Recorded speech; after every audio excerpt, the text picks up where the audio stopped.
Bharatiya Janata party शासन में रही, आंबेडकर जी के सिद्धांतों का हमने प्रचार किया है, प्रसार किया है।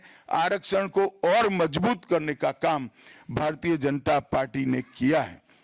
इन्होंने जिस प्रकार से आरक्षण को भी विरोध किया वो भी हम सब जानते हैं। पिछड़ा वर्ग आयोग, काका साहेब कालेलकर आयोग 53 में बना, 55 में रिपोर्ट आई, आज तक वो रिपोर्ट को लागू नहीं किया गया। 31 दिसंबर 1980 को मंडल आयोग बना, मंडल आयोग की रिपोर्ट आई। 80 में इंदिरा जी ने मंडल आयोग को ठंडे बस्ते में डाल दिया। 90 में जब गैर कांग्रेसी सरकार आई तब मंडल आयोग की रिपोर्ट लागू हुई।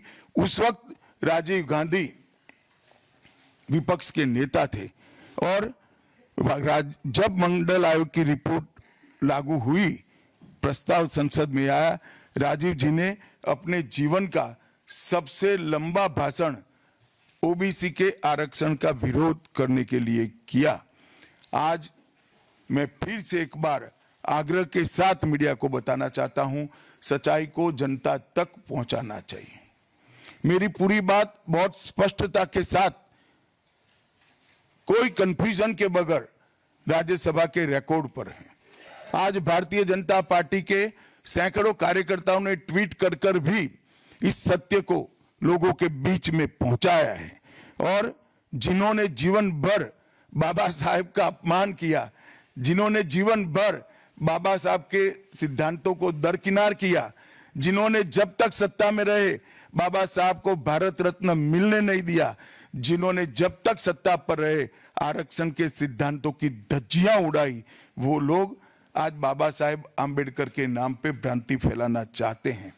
मैं कांग्रेस के अध्यक्ष खड़गे जी को भी कहना चाहता हूं, खड़गे साहब, आपका तो कम से कम दायित्व तो बनता है, क्योंकि आप उस वर्ग से आते हो जो वर्ग के लिए बाबा साहब आंबेडकर जी ने पूरा जीवन समर्पित किया। आपने कम से कम कांग्रेस के एक कुत्सित प्रयास में सपोर्ट नहीं करना चाहिए था। मुझे बड़ा दुख है कि आप भी राहुल गांधी जी के दबाव में इसके अंदर शामिल हुए हो।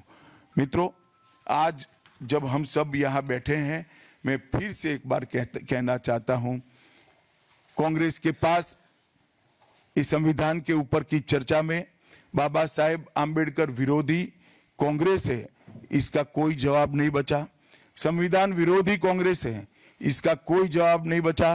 कांग्रेस आरक्षण विरोधी है, इसका कोई जवाब नहीं बचा। कांग्रेस सावरकर विरोधी है, इसका भी कोई जवाब नहीं बचा। कांग्रेस ओबीसी विरोधी है, उसका भी कोई जवाब नहीं बचा। आपातकाल का पाप कांग्रेस के ही समय में हुआ, इसका भी कोई जवाब नहीं बचा। नारी सम्मान का विरोध भी कांग्रेस ने ही किया, वो प्रस्तापित हो गया। न्यायपालिका का अपमान ही कांग्रेस ने ही किया, वो भी प्रस्तापित हो गया। भारत की भूमि को भी संविधान को दरकिनार कर विदेश को सौंपने का पाप भी कांग्रेस ने ही किया, ये भी प्रस्तापित हो गया। तब फिर से एक बार चिर परिचित अपनी पुरानी नीति पर कांग्रेस आई है और उन्होंने मेरे बयान को तोड़ मरोड़ कर आधा ही दिखाकर जनता के सामने रखना और भ्रांति फैलाने का प्रयास किया है। कृपया मेरा पूरा बयान आप सभी लोग जनता तक पहुंचाइए, तो दूध का दूध और पानी का पानी हो जाएगा। मैं उस पार्टी से आता हूं, उस संस्कृति से आता हूं जो स्वप्न में भी बाबा साहब के विचारों का या बाबा साहब के स्वयं का अपमान नहीं कर सकते। हम जानते हैं कि देश के संविधान को समावेशी बनाने में, देश के पिछड़े वर्ग को, दलितों को, आदिवासियों को, गरीबों को और वंचितों को न्याय दिलाने के लिए और देश के लोकतंत्र की नींव को इतनी नीचे तक गहरी पहुंचाने में बाबा साहब का बहुत बड़ा योगदान है। पूरा देश बाबा साहब के प्रति कृतज्ञता व्यक्त करता है। कम से कम हम तो ऐसा नहीं कर सकते जिससे बाबा साहब का अपमान हो पाए। और मैं फिर से एक बार कांग्रेस के ये कुत्सित प्रयासों की घोर निंदा करता हूं और जो संविधान पर दोनों सदनों में चर्चा हुई, कम से कम भारतीय जनता पार्टी की ओर से चर्चा का स्तर मेंटेन करने का पूरा प्रयास किया गया था, विषय पर बोलने का आग्रह किया गया था और तथ्य के साथ बोलने का आग्रह भी हमारे सारे वक्ताओं ने किया था। वो सारे प्रयास पर कांग्रेस ने पानी फिरा है और मैं मानता हूं कि देश की जनता इसके इस प्रयास को भी जानती है, उनकी मानसिकता को भी जानती है और उनकी कार्य संस्कृति को भी जानती है। धन्यवाद। रविंदर जी। आपने जिक्र किया AI का इस्तेमाल हुआ था, ये सब था। इस बार आपने राज्यसभा बोला, सदन चल रहा था, आपने कहा कि छोटा क्लिप दिखाया गया जो दिखाया जाना पूरा बयान। क्या पार्टी या आप या संसदीय कार्य मंत्रालय से राहुल गांधी या मल्लिकार्जुन खड़गे के खिलाफ कोई प्रिविलेज नोटिस दिया जाएगा, कोई कार्रवाई करने की कोशिश की जाएगी? देखिए, मैं पार्लियामेंट के बारे में बाहर जवाब नहीं दे सकता, परंतु मैं इतना जरूर कह सकता हूं कि इसके सारे legal option Bharatiya Janata party तरासेगी। Parliament के अंदर और पार्लियामेंट के बाहर क्या लीगल एक्शन हो सकते हैं, वो सारी संभावनाओं को तराशकर भारतीय जनता पार्टी निर्णय करेगी। आनंद पांडे जी। सर, आप जिस बयान का जिक्र कर रहे हैं, कांग्रेस पार्टी और पूरे विपक्ष ने राहुल गांधी प्रियंका गांधी खड़गे की अगुवाई में अंदर और बाहर प्रदर्शन किया। वही खड़गे जी ने कहा है कि अमित शाह जी को इस्तीफा दे देना चाहिए और उस बयान के लिए माफी मांगनी चाहिए। खड़गे जी मेरा इस्तीफा मांग रहे हैं, इनको आनंद होता है तो शायद मैं दे भी दूं, मगर इससे इनकी समस्या का अंत नहीं है। अभी 15 साल तक कम से कम उनको वही जगह पे बैठना है जहां वो बैठे हैं। खड़गे साहब, मेरे इस्तीफे से आपकी दाल नहीं गलने वाली है। Neeraj ji, ABP news. Sir मेरा सवाल है, क्योंकि लोकसभा चुनाव से पहले भी संविधान विरोधी बात कही गई कि संविधान अब खतरे में है, दलितों का अधिकार खतरे में है। दिल्ली चुनाव के ठीक पहले फिर से एक बार इस मामले को उछाला जा रहा है, क्या आपको लगता है? नीरज जी, आप भूल रहे हैं, बीच में हरियाणा और महाराष्ट्र का चुनाव हो गया है और उन्होंने लहराया हुआ संविधान अंदर से कोरा था। संविधान प्रेम इनका कितना खोखला है वो एक्सपोज हो चुके हैं। एक झूठ बार बार नहीं चल सकता है, अंततोगत्वा सत्य जनता तक पहुंचता ही है। ऐश्वर्या पालीवाल, आज तक।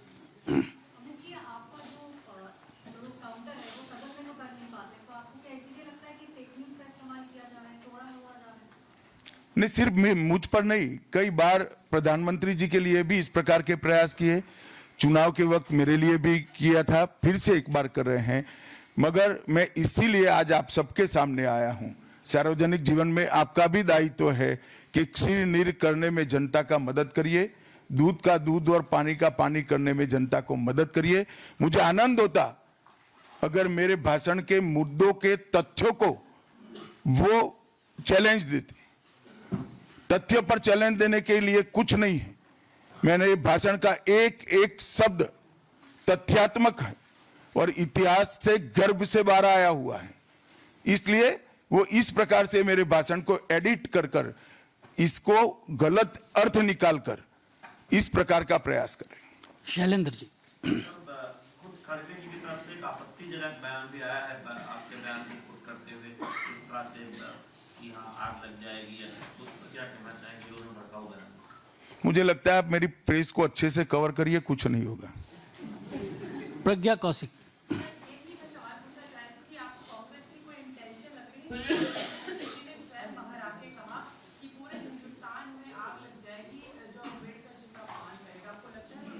उनका इंटेंशन क्या है इसके डिटेल में मैं जाना नहीं चाहता, परंतु मैं इतना जानता हूं कि अब कांग्रेस को जनता जान गई है। एक ही प्रकार से झूठ और भ्रम बार बार जनता मानती नहीं है। विकास भदौरिया।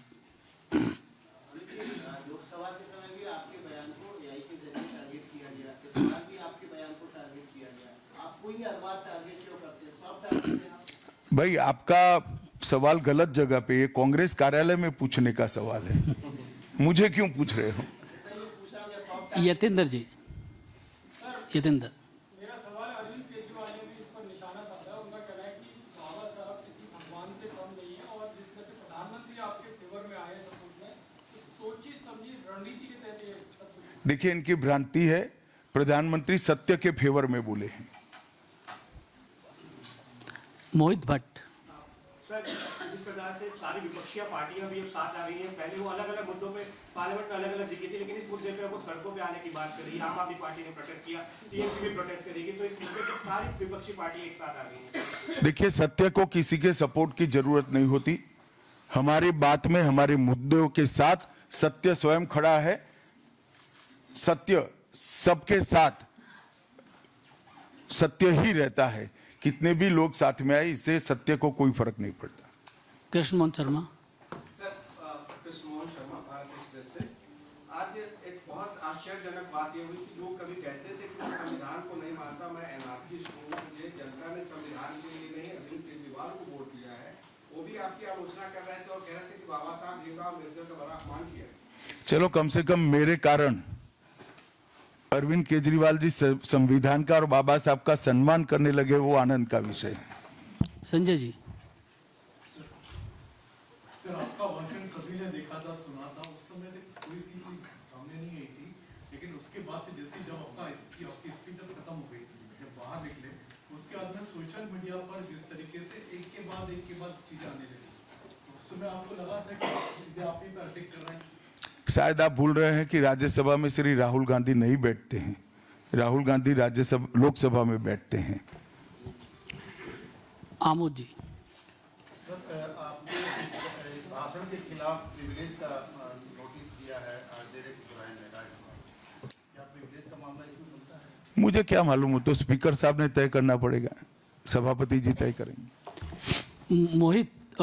अमित। सर, खड़गे जी ने ये भी कहा है कि आपको लगातार डिफेंड किया गया था पीएम की ओर से भी इस बयान के बाद, और देश में जगह जगह लोगों में गुस्सा है।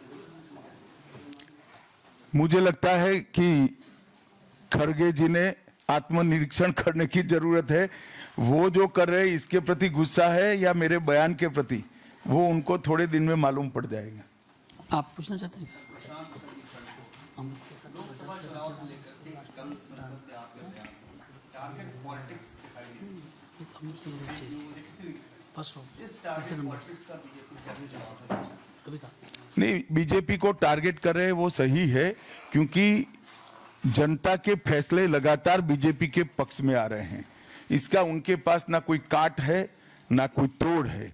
इसलिए जनता के फैसले के बाद ईवीएम पर सवाल उठाते हैं।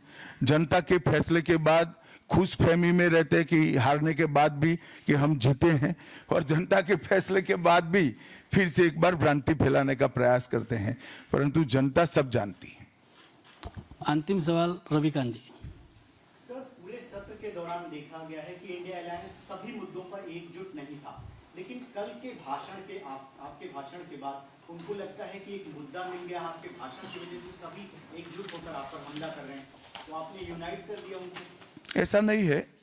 जब एक प्रकार का नैरेटिव खड़ा होने का, गलत नैरेटिव खड़ा करने का प्रयास होता है, तब शुरू में नैरेटिव गलत है या सही वो समझे बगैर काफी लोग साथ देते हैं। जब जनता का रिएक्शन आता है तब कुछ स्थिति अलग होती है। आप थोड़ी राह देखिए। आप सभी मीडिया के साथियों का बहुत बहुत धन्यवाद। आप सब बहुत कम समय में आए, आपका आभार। धन्यवाद। तो बड़ी खबर आपको बताएं कि गृह मंत्री जो कि प्रेस कॉन्फ्रेंस कर रहे थे और अंबेडकर को लेकर जिस तरह से विपक्ष ने गृह मंत्री के इस्तीफे की मांग की, उस पर वो बोले। उन्होंने कहा कि महू, मुंबई, दिल्ली और लंदन में स्मारक हमने बनवाए हैं, कांग्रेस ने नहीं। उन्होंने कहा कि कांग्रेस ने तो अंबेडकर को भारत रत्न तक नहीं दिया। ये कह रहे हैं गृह मंत्री अमित शाह। उन्होंने ये भी कहा कि मेरे बयान को तोड़ मरोड़ कर पेश किया गया है। जिस तरह से चुनाव के समय, लोकसभा चुनाव के समय मेरी एक एडिटेड क्लिप चलाई गई, उसी तरह से एक बार फिर से संसद में मेरे बयान को तोड़ मरोड़ कर पेश किया गया है। सच सामने आया है तो भ्रम फैलाया जा रहा है कांग्रेस की तरफ से। गृह मंत्री ने आज प्रेस कॉन्फ्रेंस कर सीधे कांग्रेस और विपक्ष पर हमला बोला है। जरा सुनिए क्या कह रहे हैं। प्रेस वार्ता, जब बीसी राव ने नेहरू जी को पत्र लिखकर कहा कि अंबेडकर जी मंत्रिमंडल से इस्तीफा देकर जाने का मन बना रहे हैं, तब नेहरू जी का एक जवाब था, अंबेडकर के जाने से मंत्रिमंडल में कोई फर्क नहीं पड़ने वाला है। अंबेडकर जी के महान योगदान का मूल्यांकन जवाहरलाल जी किस तरह से करते थे, इससे बड़ा कोई उदाहरण नहीं हो सकता। जब पंडित जी की एक और किताब को पढ़ते हैं, लेटर टू चीफ मिनिस्टर में एक उल्लेख है, बंबई के मेयर ने एक पत्र में बाबा साहब के अंबेडकर के जन्मस्थान महू में उनका स्मारक बनाना चाहिए, ऐसा सुझाव दिया। 18 जून 1959 को पंडित जी ने कहा, सरकार के लिए स्मारक स्थापित करना बिल्कुल सामान्य बात नहीं होगी। आमतौर पर स्मारक निजी पहल से किया जाता है।